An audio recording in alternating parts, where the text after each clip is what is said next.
بسم اللہ الرحمن الرحیم۔ السلام علیکم ورحمۃ اللہ وبرکاتہ۔ حج اسلام کے ارکان میں سے ایک ہے، اور یہ ایک طویل سال میں اور عمر میں ایک ہی دفعہ، اور جو اس کے مہینے ہیں اس میں جو استطاعت رکھتا ہے، غنی ہے، جو صحت مند بھی ہے، سروائیو کر سکتا ہے، چل پھر سکتا ہے، جا سکتا ہے، اور باقی جتنی بھی اس کی وہاں تک پہنچنے کی ضروریات ہیں وہ اس کے پاس ہیں، تو اس پہ حج ایک ہی دفعہ عمر میں فرض ہے۔ تو ہمیں حج پہلے سیکھ کے سمجھ کے تو کرنا چاہیے، اور یہ جو پڑھ نہیں سکتا اس کو سننا چاہیے، تاکہ حج ہمارا صحیح طریقہ کے مطابق ہو، طریقے کے مطابق ہو جو نبی صلی اللہ علیہ وسلم سے ہمیں پہنچا ہے، نبی صلی اللہ علیہ وسلم نے ہمیں تعلیم دی ہے۔ تو اس میں 8 ذی الحجہ سے لے کے 8 ذی الحجہ، 9 ذی الحجہ، 10 ذی الحجہ، 11 اور 12 کو واپسی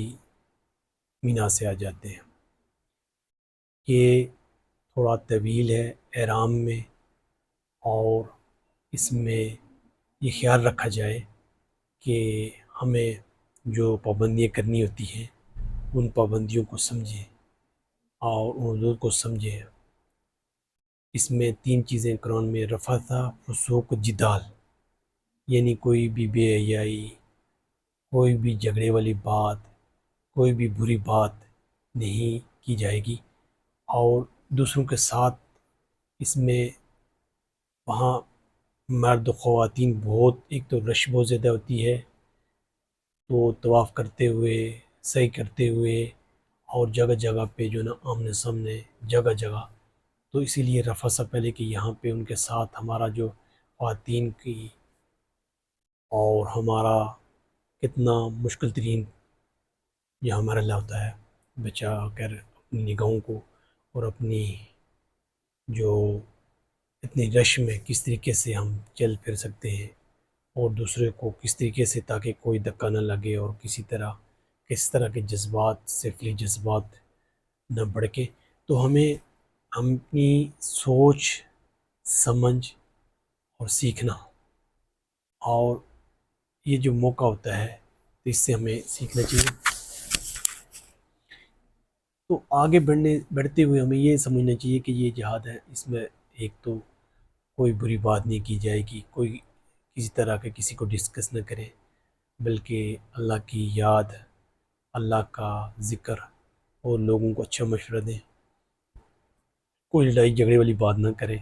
انا ایگو چھوڑ کے جائیں، اور صرف اور صرف اللہ کی اس جو ارکان ہے خمسہ ہے، اور اس میں نماز بھی ہے، اور اس میں عورتوں کے لیے تو نبی صلی اللہ علیہ وسلم نے کہا کہ یہ عورتوں کا جو جہاد ہے وہ حج میں ہے، اور یہ عمر بھر میں ایک ہی دفعہ فرض ہے۔ اس کو پوری تیاری کے ساتھ کریں، پوری کوشش کے ساتھ کریں، تاکہ دوسرے لوگ ایک 8 ذی الحجہ میں جو مینا میں احرام، پہلے تو احرام آپ کی میقات جو ہے وہاں سے باندھ کے جائیں گے، اور میقات کو آپ کراس نہیں کر سکیں گے ورنہ دم دینا پڑے گا۔ اگر آپ مدینہ جاتے ہیں تو وہیں ابیار علی سے باندھ کے جائیں، وہ بہت اس کو زیادہ اہمیت ہے۔ اگر اس طرف سے اگر آپ کی فلائٹ ہے، آپ کی جا رہے ہیں، تو دوسری طرف پھر آپ جا کے 7 چکر، اگر مسجد مکی میں جاتے ہیں تو رکعتین پڑھیں، اور اس کے بعد پھر طواف کریں 7 چکر، اس کے بعد 2 رکعت پڑھیں کہیں بھی مسجد میں، کیونکہ اس وقت تو جگہ نہیں ہوتی کہ آپ جو ہے نا مقام ابراہیم کے پیچھے پڑھیں، تو پھر اس کے بعد 2 رکعت پڑھ کے، اور پھر صحیح کریں 7 چکر میں، یہ دونوں جو ہے نا 7 چکر لگائیں صفا مروہ کے، صفا سے مروہ 1 اور مروہ سے صفا 2، یعنی یہ دونوں پورا 2 چکر لگائیں گے، صفا سے مروہ اور مروہ سے صفا، یہ 2 چکر ہو جائیں گے، 7 چکر لگائیں۔ اور اسی طرح سے پھر اپنے احرام کھول دیں گے اگر آپ نے تمتع کر رہے ہیں، اور یا حج افراد کر رہے ہیں، لیکن حج قران کے لیے پھر یہی ہے کہ آپ نے اگر حج قران کرنا ہے، جو قربانی کا جانور لے کے آتے ہیں اس میں پھر آپ نے نہیں کھولنا، اور ساتھ قربانی کا جانور لے کے جاتے تھے، نبی صلی اللہ علیہ وسلم نے وہی کیا تھا۔ اس میں جو ہے تمتع کریں گے تو پھر اس میں آسانی ہے کہ اس جب تک 8 ذی الحجہ آتی ہے آپ جو ہے نا طواف کر سکتے ہیں احرام کھول کے، تو پھر اس کے بعد 8 ذی الحجہ تک جو ہے آپ احرام، پھر 8 ذی الحجہ کو پہن کے تو پھر ظہر کی نماز مینا میں پڑھنی پڑتی ہے، ظہر عصر مغرب عشاء، اور صبح کی پڑھ کے طلوع سورج کے ساتھ، سورج طلوع ہوگا تو وہاں سے پھر آپ نے عرفات کی 8 ذی الحجہ سے صبح 9 ذی الحجہ کو آپ نے جانا ہے عرفات، اور عرفات میں پھر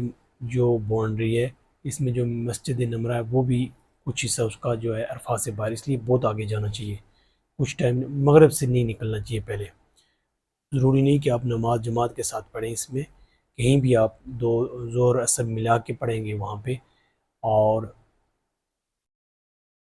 اگر وہاں جمعہ بھی ہے تب بھی وہاں ایک ہی جمعہ خطبہ ہوگا، جمعے کا نہیں ہوگا، ٹھیک ہے۔ اور حج مبرور وہ ہے جو نیکیوں سے برائیوں سے بچ کے کیا جائے، اللہ کی نافرمانی سے بچ کے کیا جائے، ایسا جو حج مبرور اس کا صلہ کیا جنت ہے، اور جو اس طریقے سے ان چیزوں کو سمجھ کے کرتا ہے تو اس طرح گویا کہ وہ آج ہی پیدا ہوا ہے، گناہوں سے پاک ہو جاتا ہے، آج ہی اس کی والدہ نے اس کو جنم دیا ہے، تو وہ اس طریقے سے کرے۔ لیکن یہ عرفہ جو ہے نا یہ بھی حج کا رکن ہے، اور اس کو بالکل نمرہ سے بہت آگے جائیں، کہیں راستے میں رک نہ جائیں، یہ ایک خاص بات ہے، اور مغرب تک وہیں رہیں، مغرب کے بعد پھر نکلنا شروع کریں، نبی صلی اللہ علیہ وسلم کی یہ طریقہ سنت ہے، اور پھر مغرب آ کے آپ نے مینا مزدلفہ میں پڑھنی ہے، مغرب آپ نے عرفات میں نہیں پڑھنی، راستے میں نہیں پڑھنی، مزدلفہ پہنچیں گے گھنٹہ 2 گھنٹے رات کو 11 12 میں جب بھی پہنچیں گے آپ نے وہ پڑھنی ہے مغرب، پھر عشاء پڑھنی ہے، پھر سو جائیں، پھر صبح اٹھ کے فجر پڑھیں، اور اس کے بعد آپ نکلیں، کنکریاں جو ہیں وہیں سے آپ چن لیں، اور اس دن جو ہے 10 ذی الحجہ کو بڑے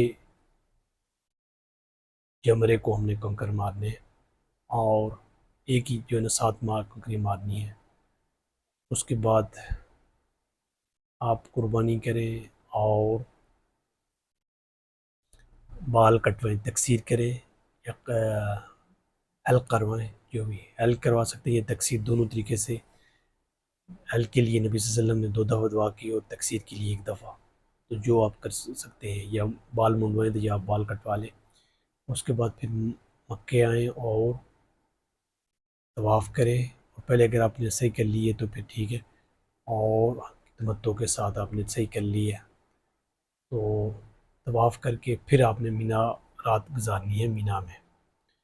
تو پھر دوسرے دن پھر آپ نے تینوں جمروں کو، صغریٰ وسطیٰ کبریٰ، تینوں جمروں کو 7 7 کنکریاں مارنی ہے، اس لیے آپ وہیں سے مزدلفہ سے کنکریاں چھوٹی چھوٹی جو ہے مٹر کے دانے چھوٹی چھوٹی جو ہے چن کے لے کے آئیں، آپ اپنے ساتھ رکھیں، کسی بوٹل میں رکھ لیں، اور پھر جو ہے تینوں کو مارنے ہیں، اور اس کے بعد بسم اللہ اللہ اکبر واپس آ جانا ہے، پھر اپنے رہائش پہ آ جائیں جہاں اپنے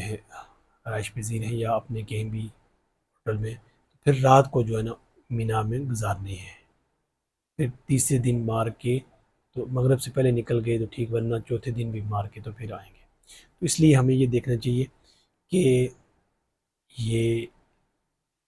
سال میں آپ کو ایک ہی دفعہ، اور پوری عمر میں ایک ہی دفعہ، یعنی سال میں آتا ہے، جس کے آج کے جو 3 مہینے ہوتے ہیں، تو اس میں جب عمرہ کر لیے تو پھر آپ نے نماز، قرآن، ذکر، استغفار پورے توجہ سے کام کرنا ہے، اللہ کی توفیق سے ممکن ہے، والسلام۔